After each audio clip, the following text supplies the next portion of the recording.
അസ്സലാമു അലൈക്കും വറഹ്മത്തുള്ളാഹി വബറകാതുഹു. പ്രിയപ്പെട്ട ഉമ്മമാരെ, സഹോദരിമാരെ, മരണപ്പെട്ടതിന്റെ ശേഷം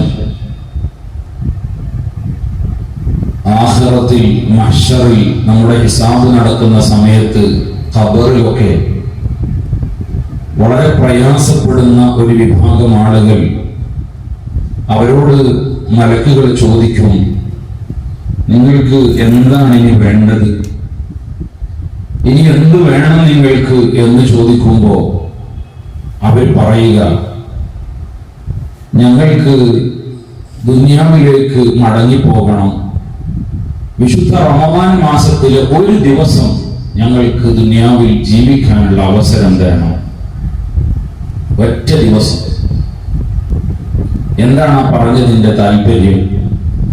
വിശുദ്ധ റമദാനിലെ ഒരു ദിവസം നല്ല പോലെ ജീവിക്കാൻ ഒരു മുഅ്മിനായ മനുഷ്യൻ ജീവിക്കുന്നത് പോലെ ജീവിച്ചാൽ അതുകൊണ്ട് തന്നെ ആഖിറം നേടിയെടുക്കാൻ, ബർസഖിയായ ജീവിതത്തിലെ, മരണശേഷമുള്ള ജീവിതത്തിലെ വിജയം നേടിയെടുക്കാൻ കഴിയുമെന്നാണ്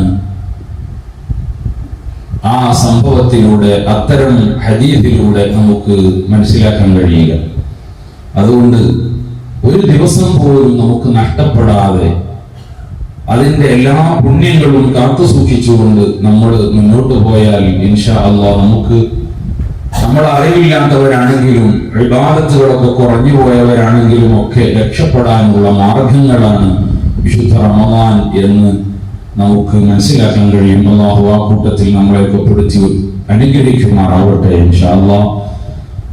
ഇവിടെ കഴിഞ്ഞ ക്ലാസ്സിൽ കുറച്ച് ചോദ്യങ്ങൾ വന്നിട്ടുണ്ട്, അത് പെട്ടെന്ന് വായിച്ച് അതിന്റെ ഉത്തരം പറഞ്ഞിട്ട് നമുക്ക് വിഷയത്തിലേക്ക് കടക്കാം.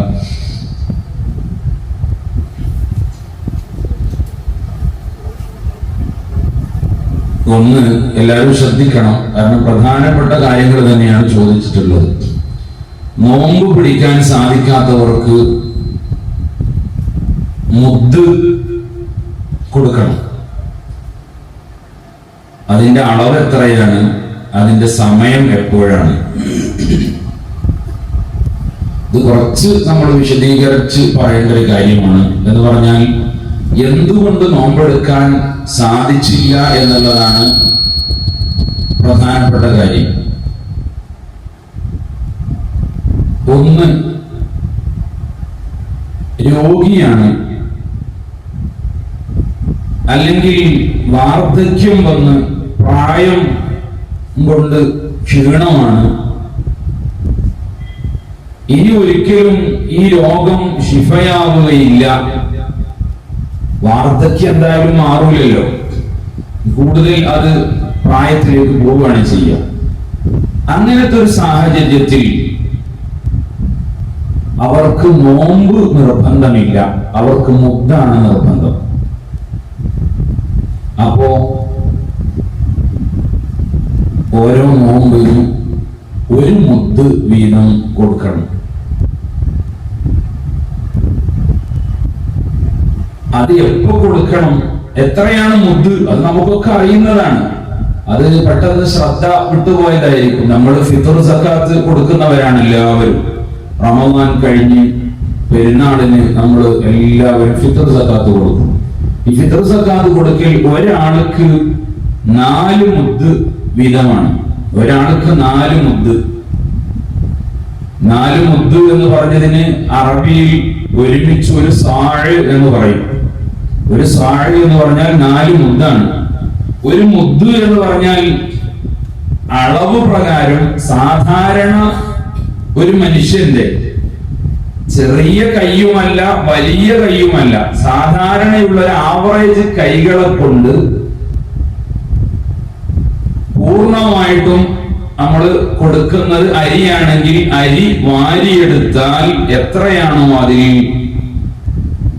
കൊള്ളുക, ആ കയ്യിൽ എത്രയാണോ ഉണ്ടാവുക, അത്രയ്ക്കാണ് ഒരു മുദ് എന്ന് പറയുന്നത്. അത് പക്ഷെ നമ്മളുടെ കൈ ചെറുതാണോ വലുതാണോ അങ്ങനെയൊക്കെ നോക്കാൻ പ്രയാസമായത് കൊണ്ട് തന്നെ നമ്മൾ പൊതുവെ അതിന് ഒരു തൂക്കം കാണാറാണ് പതിവ്. പക്ഷെ തൂക്കമാകുമ്പോ അരി മാറുന്നതിനനുസരിച്ച് തൂക്കത്തിൽ വ്യത്യാസം വരും. അരി പലതും പല രൂപത്തിലായിരിക്കും. ചിലത് തൂക്കം കുറച്ച് അരി എടുത്താൽ തന്നെ ഭയങ്കര തൂക്കമായിരിക്കും. ചിലത് കുറച്ച് അരി അതേ അളവിൽ തന്നെ അരി എടുത്താൽ തൂക്കം കുറവായിരിക്കും. നമ്മളുടേത് യഥാർത്ഥത്തിൽ അളവാണ് പരിഗണിക്കേണ്ടത് എന്നതുകൊണ്ട് തൂക്കമെടുക്കുമ്പോ കൂടുതലാക്കിയിട്ട് അളവ് എന്തായാലും കിട്ടി എന്ന് ഉറപ്പാകുന്ന രൂപത്തിൽ നമ്മൾ തൂക്കമെടുക്കണം. 4 മുദ് ഫിത്ർ സക്കാത്ത് കൊടുക്കുമ്പോ നമ്മൾ 2,800 അല്ലെങ്കിൽ 3 കിലോ കൊടുക്കുകയാണെങ്കിൽ നമുക്ക് പേടിക്കേണ്ടതില്ല.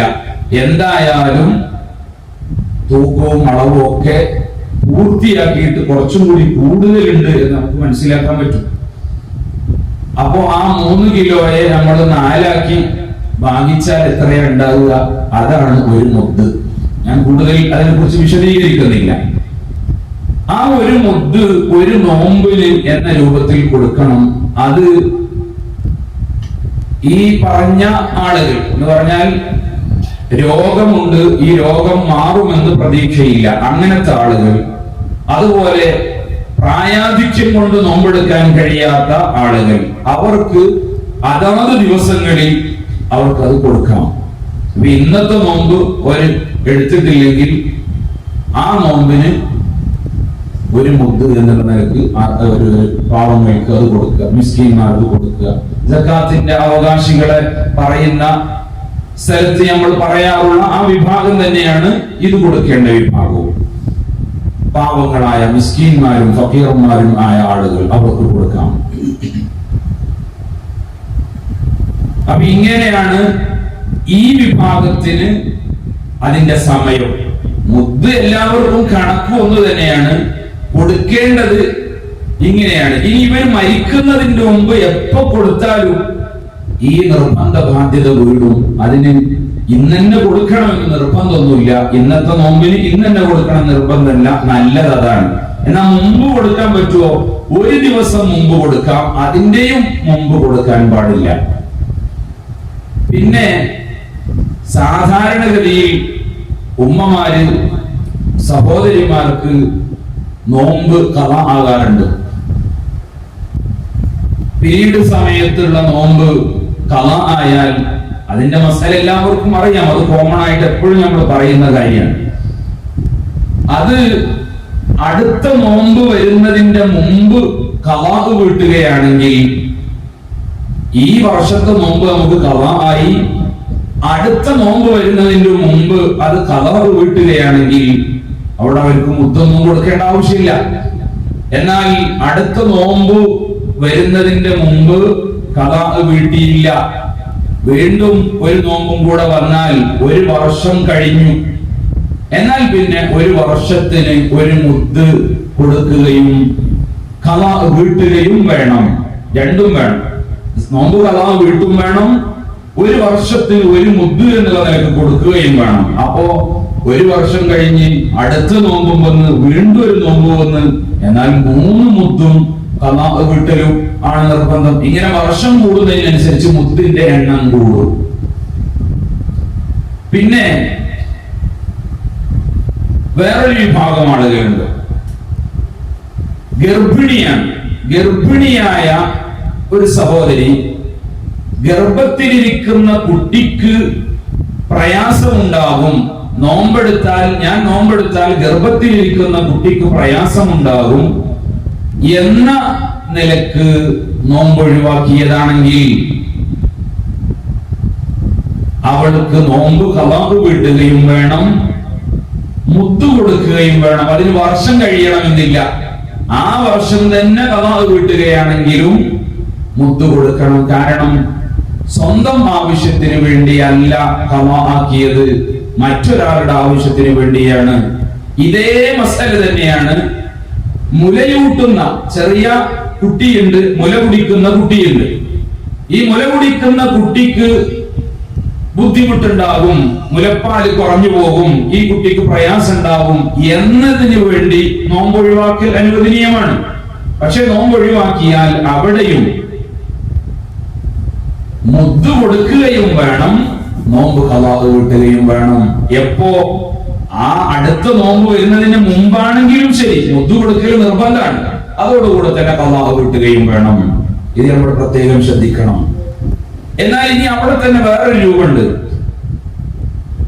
മുല കുടിക്കുന്ന കുട്ടിക്കും പ്രയാസമുണ്ട്, മുലയൂട്ടുന്ന ഉമ്മക്കും പ്രയാസമുണ്ട്. നോമ്പെടുത്താൽ കുട്ടിക്ക് മാത്രമല്ല, ഉമ്മക്കും പ്രയാസമുണ്ട്. ഇങ്ങനത്തെ സാഹചര്യത്തിലാണെങ്കിൽ മുദ്ദ് കൊടുക്കേണ്ടതില്ല. കാരണം സ്വന്തം പ്രയാസങ്ങളും കൂടെ അതിൽ കടന്നു വരുന്നുണ്ടല്ലോ. ഇങ്ങനെയാണ് ഒരു ചെറിയ രൂപത്തിൽ ഈ മുദ്ദുമായി ബന്ധപ്പെട്ട കാര്യം പറയാനുള്ളത്.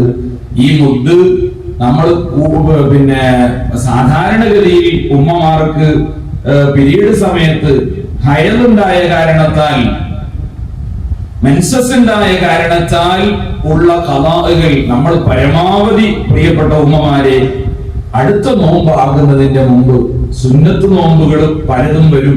ബറാഅത്തിന്റെ സുന്നത്ത് വരുന്നുണ്ട്, മിഅ്റാജിന്റെ സുന്നത്ത് വരുന്നുണ്ട്, അതുപോലെ പിന്നെ ആശൂറാ, താശൂആ, ഇങ്ങനെ അങ്ങനെയൊക്കെ 4-5 നോമ്പ് അങ്ങനെ സുന്നത്തുകളായിട്ട് തന്നെ നമുക്ക് പ്രധാനപ്പെട്ട സുന്നത്തുകൾ കിട്ടും. അല്ലാത്ത ദിവസങ്ങളിലൊക്കെ ആയിട്ട് ഫർദിന്റെ നിയ്യത്ത് അതിനോട് കൂടെ വെച്ച് നമ്മൾ എന്ത് ചെയ്യണം? അത് ഖളാ വീട്ടണം. മുദ്ദ് വരുന്ന ഒരു അവസ്ഥ ഉണ്ടാകരുത്. കാരണം ജീവിതത്തിൽ അങ്ങനെ കുറെ നോമ്പ് നമ്മൾ ശ്രദ്ധിക്കാതെ പോയാൽ അവസാനം ലോഡ് കണക്കിന് അരി കൊടുക്കേണ്ട സാഹചര്യമൊക്കെ ഉണ്ടാവും. അങ്ങനത്തെ ചോദ്യങ്ങൾ വന്നിട്ടുണ്ട്. ഞാൻ അങ്ങനെ കണക്ക് കൂട്ടി കൊടുത്തു നോക്കുമ്പോ ഒരു ലോഡ് അരി കൊടുക്കേണ്ട ചില ഉമ്മമാരുണ്ടായിട്ടുണ്ട് മുമ്പ്. അതുകൊണ്ടാണ് ഞാൻ അങ്ങനെ പറഞ്ഞത്. അത് വലിയ ബാധ്യതയാണ്. നമ്മൾ ആ അള്ളാഹുവിനോടുള്ള നിർബന്ധ ബാധ്യത വീട്ടാതെ നമ്മൾ പോയാൽ വല്ലാത്ത പ്രയാസമായിരിക്കും അത് എന്ന് നമ്മൾ മനസ്സിലാക്കണം. അതുകൊണ്ട് പരമാവധി അടുത്ത നോമ്പെത്തുന്നതിന്റെ മുമ്പ് അതൊരു നിർബന്ധ കാര്യമായിട്ട് തന്നെ വാശിയോടുകൂടെ തന്നെ നമ്മൾ അത് നോറ്റുവീട്ടാൻ വേണ്ടി ശ്രമിക്കണമെന്ന് ഞാൻ നിങ്ങളെ ഓർമ്മപ്പെടുത്തുകയാണ്. അരി കൊടുക്കുമ്പോ ഒരു മുദ്ദ് മാത്രം ഒരാൾക്ക് കൊണ്ടുപോയി അല്ലെങ്കിൽ ഒരു കുടുംബത്തിന് കൊണ്ടുപോയി കൊടുക്കുക എന്ന് പറഞ്ഞാൽ അത് ചിലപ്പോൾ പ്രയാസം ഉണ്ടാവും. അപ്പോ മുദ്ദുകള് കൂടി ഒരു ചാക്കുണ്ട്. നമ്മൾ മുദ്ദുകൾ അളന്നു നോക്കുമ്പോൾ ഒരു ചാക്ക് അരിയുണ്ട്. അത് ഒരൊറ്റ കുടുംബത്തിന് കൊണ്ടുപോയി കൊടുക്കുന്നതിന് യാതൊരു കുഴപ്പവുമില്ല. ഇനി അത് 2 കുടുംബങ്ങൾക്ക് അങ്ങോട്ട് പകുതിയാക്കിയിട്ട് വീതിക്കുന്നതിന് കുഴപ്പമില്ല. അതൊക്കെ നമ്മൾക്ക് സാഹചര്യം പോലെയൊക്കെ ചെയ്യാവുന്നതാണ്. എന്നാൽ ഒരു മുദ്ദിന്റെ പകുതി ഒരു കുടുംബത്തിന് കൊടുക്കാൻ പാടില്ല. ഒരു മുദ്ദുള്ളത് തന്നെ പിന്നെ 2 ആക്കുക, അത് പാടില്ല.